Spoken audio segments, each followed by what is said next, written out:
normalmente solo frente con sus torturadores, y no hay testigos. Tampoco normalmente hay grabaciones ni de audio ni tampoco de video que permitan a la persona apoyarse. Entonces la persona finalmente, luego de un proceso de tortura o de vulneración de sus derechos en cualquier grado, ya sea tratos crueles, inhumanos, degradantes, finalmente tiene lo que son sus cicatrices o lesiones físicas y psicológicas como único elemento para poder denunciar esto, ¿no?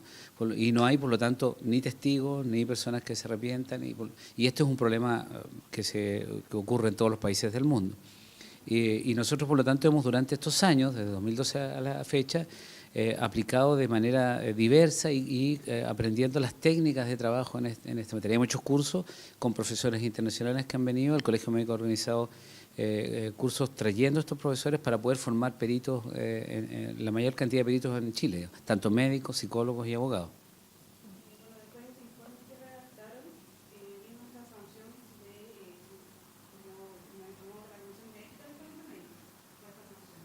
Sí, bueno, esto es una cosa aparte, lo más importante tiene que ver con el caso de Lorenza.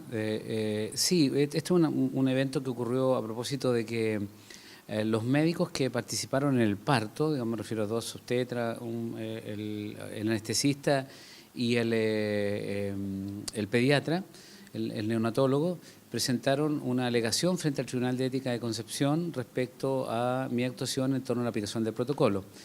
Ellos presentaron una serie de alegaciones, el tribunal las revisó, esto fue en enero del 2017, en diciembre de 2017 el tribunal nos llamó a las partes a presentar las pruebas, nosotros presentamos las pruebas con elementos tanto de peritos nacionales como internacionales, y ellos presentaron también sus alegaciones, y el Tribunal de Concepción desechó gran parte de las acusaciones, excepto un punto en específico, en que a su juicio, para yo elaborar el protocolo de Estambul debía consultar a los médicos involucrados. Cosa que de mi parte ya habíamos expresado y posteriormente en la apelación lo expresamos, no corresponde porque una pericia médica es con el paciente y es la alegación del paciente, y como el tribunal dijo, los torturadores tienen que participar, nosotros creemos que no. Nunca se ha hecho, digamos, que, por ejemplo, si una persona va a atender o a periciar a una persona que ha sido torturada, entrevistar al torturador para poder decir, digamos, si lo que está diciendo la persona es verdad. Eso no corresponde, evidentemente. Esto es una pericia que se centra en la persona afectada y que tiene que crear niveles de consistencia y concordancia con su relato, como decía, en términos físicos y psicológicos, con evidencia adicional que uno pueda tener como exámenes, radiografía, la ficha clínica, como tuvimos en el caso de Lorenza, pero no con eventuales, digamos, personas responsables, ¿no? Tampoco uno como perito tiene que dejarse influenciar, incluso por propios colegas, digamos, respecto, digamos, a las conclusiones que uno llegar. Uno tiene que tener la independencia suficiente para plantear los juicios que le amerita, digamos, lo que ocurrió. Y a nosotros nos pareció que Lorenza Cayuán fue objeto de vulneración de derechos y es muy concordante lo que ella planteaba. Quiero agregar algo, yo disculpo, doctor. En el caso del fallo de Concepción tiene un error de fondo basal, que es el error de la interpretación de la norma, dado que en el caso de la aplicación a una persona, el perito no tiene requerimiento ni obligación alguna de entrevistar a nadie más, como lo acaba de decir el doctor, pero hay comisiones. O sea, comisiones que están hechas para investigar y entrevistan a todo el mundo, son comisiones investigadoras. Y la verdad que esto no era una comisión investigadora, y el documento que establece el juez en que se nos autoriza establece solo que vayamos 2 personas específicamente a aplicar el protocolo de Estambul en Lorenza. Entonces, en eso los jueces del Tribunal de Concepción, creo que por un grado de desconocimiento y de error en la interpretación de la norma, fallaron equivocadamente.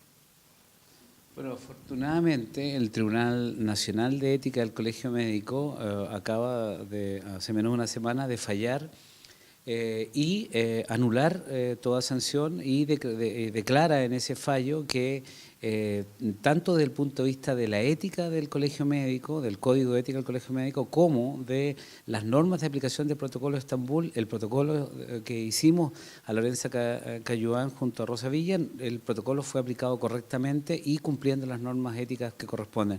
Por lo tanto, esa sanción fue anulada. Y es muy interesante porque esto es un respaldo a la aplicación de pericias independientes de cualquier profesional, digamos. Y es muy importante que los peritos, cuando aplican este tipo de protocolos o de investigaciones, tienen que ser independientes.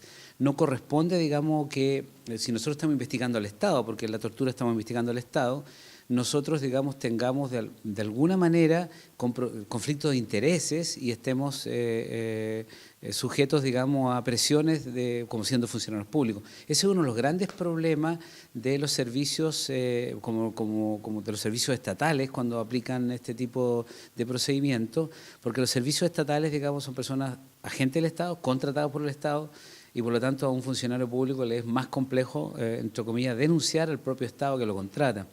Es muy válido la creación de instancias o instituciones independientes del Estado que supervisen justamente a quienes aplican la tortura, porque, insistimos, la tortura, los tratos crueles, inhumanos y degradantes las aplican los Estados a las personas. La violencia entre particulares es catalogada de otra manera, entonces es justamente el Estado no se puede autoinvestigar a sí mismo y ahí es cuando hay dificultades. Por lo tanto, nosotros consideramos que la existencia de organismos como el Departamento de Derechos Humanos del Colegio Médico es muy valiosa en tanto es capaz de, como de manera independiente, presentar sus conclusiones y asimismo hay otras instituciones como que investigan en el ámbito de salud mental, por ejemplo, y es muy valioso que existan y deberían fortalecerse. Sí, sí, sí. Y de alguna manera puede marcar un antes y un después. ¿Se imaginaban que podían haber más casos como los que comentamos nosotros? Sí, bueno, la verdad es que lo que tú nos referías respecto a la existencia de nuevos casos de vulneración de derechos en relación al parto de una mujer que está detenida, nos parece absolutamente grave, eso es bajo con concepto. Ya fue suficientemente la sociedad, yo creo que hay que valorar mucho cómo el conjunto de la sociedad en el caso de Lorenza Cayuán reaccionó espantándose, ¿no? Inmediatamente ocurrió y fue denunciado este caso, hubieron muchas muestras de todos los sectores de la sociedad denunciando este hecho, diciendo que no era factible y posible.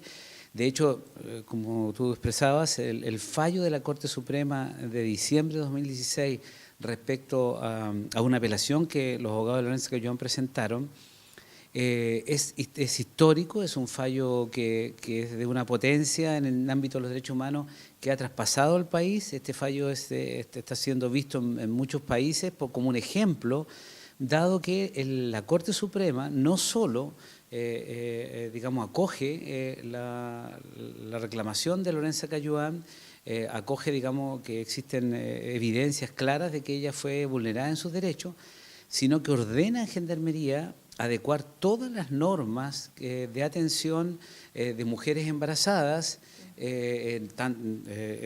en el parto a las normas de las Naciones Unidas de tratamiento de personas detenidas, que son las reglas Mandela. Entonces, no solo le pide a Gendarmería que haga una reordenación de sus reglas, sino que le pone un estándar, que es el más alto estándar que a nivel mundial existe, que son las reglas Mandela, y por lo tanto fija un nivel. Y Gendarmería, a partir de esa readecuación de las reglas, que ya la hizo, no puede vulnerar eso, y todas las mujeres embarazadas, todas las mujeres que vayan a tener un parto, tiene que ser en condiciones, por ejemplo, ahí dice, con personal exclusivamente femenino, no pueden ser trasladadas siquiera al lugar, no solo atendidas, no pueden ser trasladadas con grilletes desde los centros de detención hacia los controles maternales, y este estándar Gendarmería no lo puede desobedecer, es una orden de la Corte Suprema y eso es ley para todos. Entonces, por lo tanto, es particularmente grave. Yo no conozco otros casos y me parecería muy grave que esto ocurriera, y esto, si es así, si alguna persona tiene conocimiento de eso, tiene que denunciarlo. Esto no, si nosotros no denunciamos lo que conocemos como sociedad civil, estamos siendo cómplices, entonces por lo tanto deberíamos denunciarlo.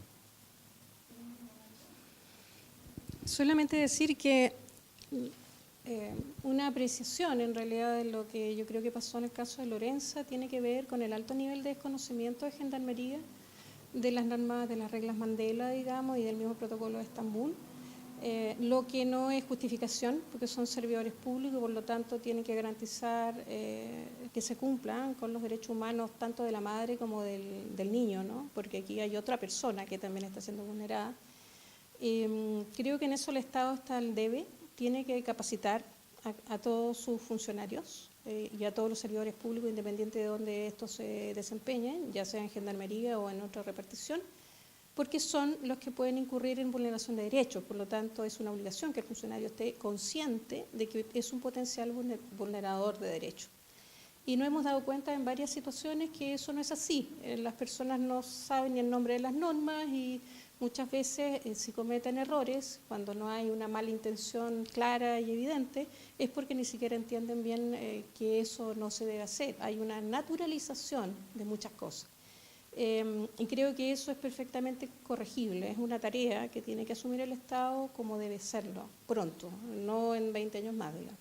Eso. De hecho, como la mayoría no responde con los protocolos, ellos tienen un manual de derechos humanos de la función